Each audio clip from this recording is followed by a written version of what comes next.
10절입니다. 열왕기하 9장 1절에서 10절 말씀 한 목소리로 읽겠습니다. 선지자 엘리사가 선지자의 제자 중 하나를 불러 이르되 너는 허리를 동이고 이 기름병을 손에 가지고 길르앗 라못으로 가라. 거기에 이르거든 님시의 손자 여호사밧의 아들 예후를 찾아 들어가서 그의 형제 중에서 일어나게 하고 그를 데리고 골방으로 들어가 기름병을 가지고 그의 머리에 부으며 이르기를 여호와의 말씀이 내가 내게 기름을 부어 이스라엘 왕으로 삼노라 하셨느니라 하고 곧 문을 열고 도망하되 지체하지 말지니라 하니 그 청년 곧 그 선지자의 청년이 길르앗 라못으로 가니라. 그가 이르러 보니 군대 장관들이 앉아 있는지라. 소년이 이르되 장관이여 내가 당신에게 할 말이 있나이다. 예후가 이르되 우리 모든 사람 중에 누구에게 하려느냐 하니 이르되 장관이여 당신에게니이다 하는지라. 예후가 일어나 집으로 들어가니 청년이 그의 머리에 기름을 부으며 그에게 이르되 이스라엘 하나님 여호와의 말씀이 내가 내게 기름을 부어 여호와의 백성 곧 이스라엘의 왕으로 삼노니 너는 내 주 아합의 집을 치라. 내가 나의 종 곧 선지자들의 피와 여호와의 종들의 피를 이세벨에게 갚아주리라. 아합의 온 집이 멸망하리니 이스라엘 중에 매인자나 노인자나 아합에게 속한 모든 남자는 내가 다 멸절하되 아합의 집을 느밧의 아들 여로보암의 집과 같게 하며 또 아히야의 아들 바하사의 집과 같게 할지라. 이스라엘 지방에서 개들이 이세벨을 먹으리니 그를 장사할 사람이 없으리라 하셨느니라 하고 곧 문을 열고 도망하니라. 아멘. 본문에 계시된 주님은 어떤 분이십니까? 피 흘린 죄를 갚게 하시는 분이십니다. 엘리사가 직접은 아니지만 선지자의 제자 중 한 사람을 불러서 그를 통하여 예후에게 기름을 붓게 합니다. 그 목적은 아합의 집에 핏값을 돌려받으시기 위함이지요. 근데 기름을 붓는 과정이 좀 특이합니다. 1절을 보면 선지자 엘리사가 선지자의 제자 중 하나를 불러 이르되 너는 허리를 동이고 이 기름병으로 손에 가지고 길르앗 라못으로 가라. 거기에 이르거든 님시의 손자 여호사밧의 아들 예후를 찾아 들어가서 그의 형제 중에서 일어나게 하고 그를 데리고 골방으로 들어가 기름병을 가지고 그의 머리에 부으며 이르기를 여호와의 말씀이 내가 내게 기름을 부어 이스라엘 왕으로 삼노라 하고 곧 문을 열고 도망하되 지체하지 말지니라. 무슨 작전하듯이 진행하죠. 조용히 불러서 골방으로 데리고 들어가 기름을 붓고 그리고 기름을 붓자마자 하나님이 너를 이스라엘의 왕으로 세우셨다 선포한 후에 문을 열고 도망하되 지체하지 말지니라. 실제로 10절을 보면 기름을 부은 다음에 문을 열고 도망을 합니다. 기름을 붓는 것과 그리고 기름을 붓는 것이 꼭 이렇게 도망할 일인가? 이것은 공적인 하나님의 일인데 그렇게 생각이 될 것입니다. 하지만 지금 북왕국 이스라엘 왕국에 있어서는 역사적인 순간입니다. 왜냐하면 대부분 이스라엘 왕국은 그 북왕국은 여로보암을 왕으로 세우는 아히야 선지자의 선포 외에는 대부분 반역과 구테타 그리고 자기가 스스로 왕이 되는 역사의 반복이었습니다.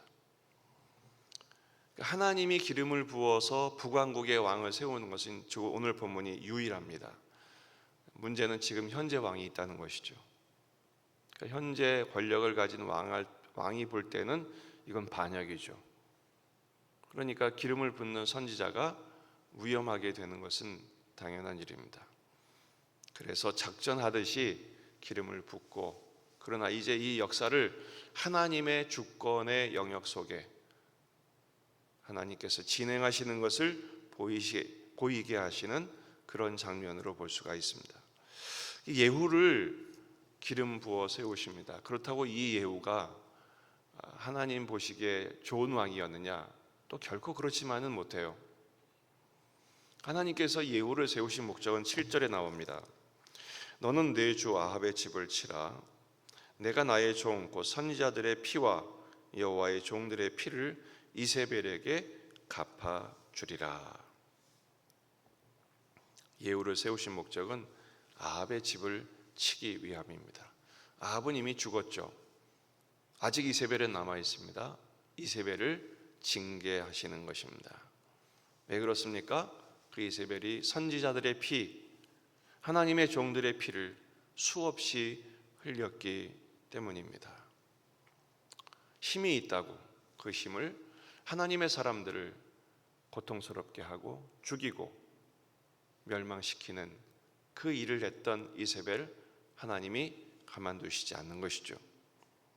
그래서 익숙한 장면이 본문이 나오죠. 8절부터 보면 아합의 온 집이 멸망하리니 이스라엘 중에 매인자나 노인자나 아합에게 속한 모든 남자는 내가 다 멸절하되 아합의 집을 느바세의 아들 여로보암의 집과 같게 하며 아히야의 아들 바사의 집과 같게 할지라. 여로보암의 집과 바사의 집 어떻게 망하게 됐습니까?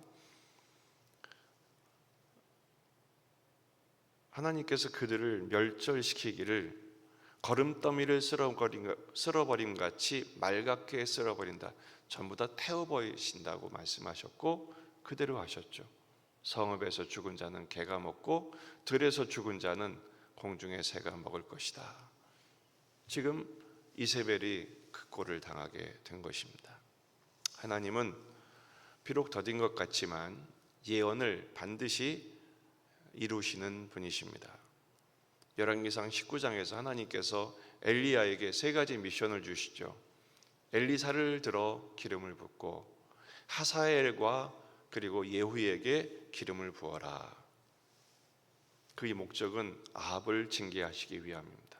그래서 하사엘의 칼을 피하는 자가 예후가 죽일 것이고 예후의 칼을 피하는 자가 엘리사가 예후의 칼을 피하는 자를 죽이리라 말씀하십니다.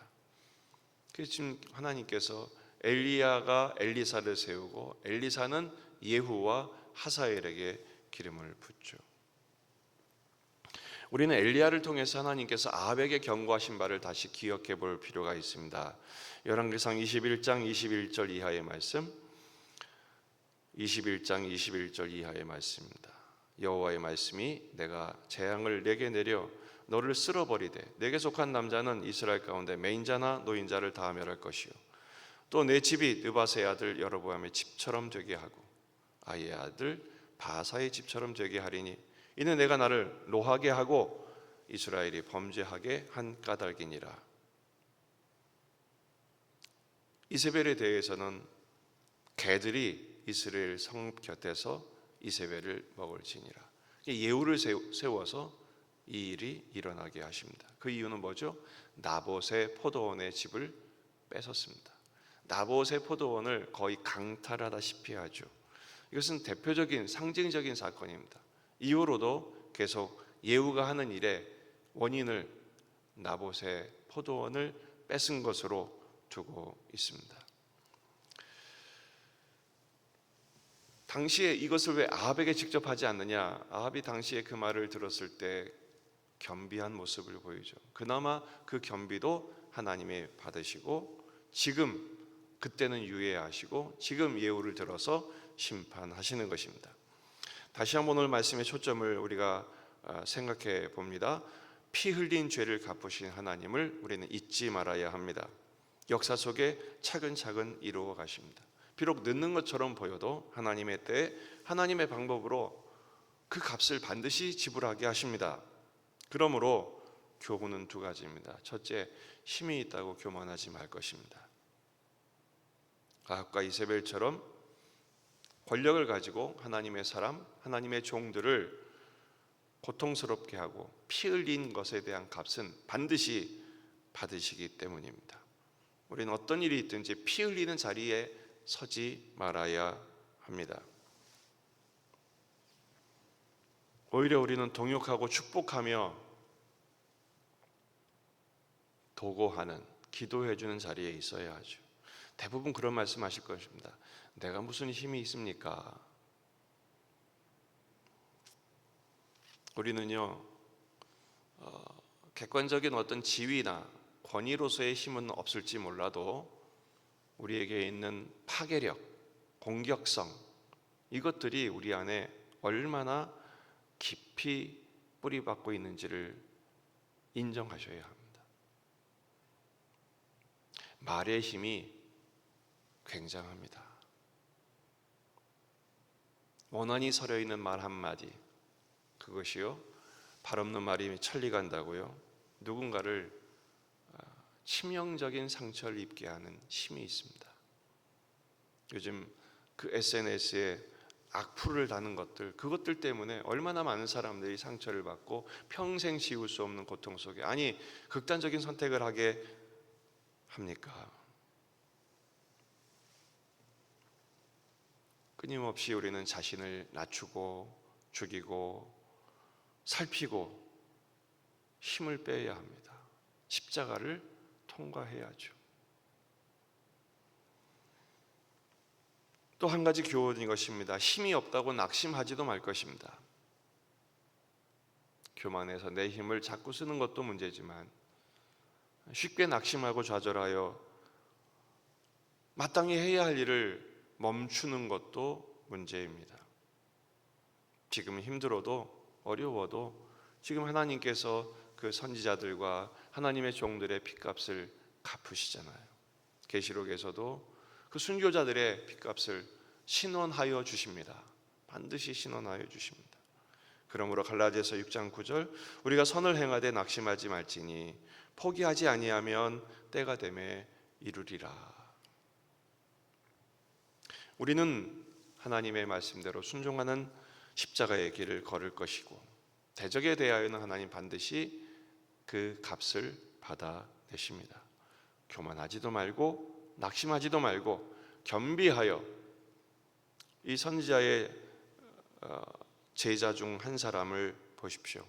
시키니까, 명령하니까 그 어렵고 힘든 일이지만 그대로 수행하지 않습니까?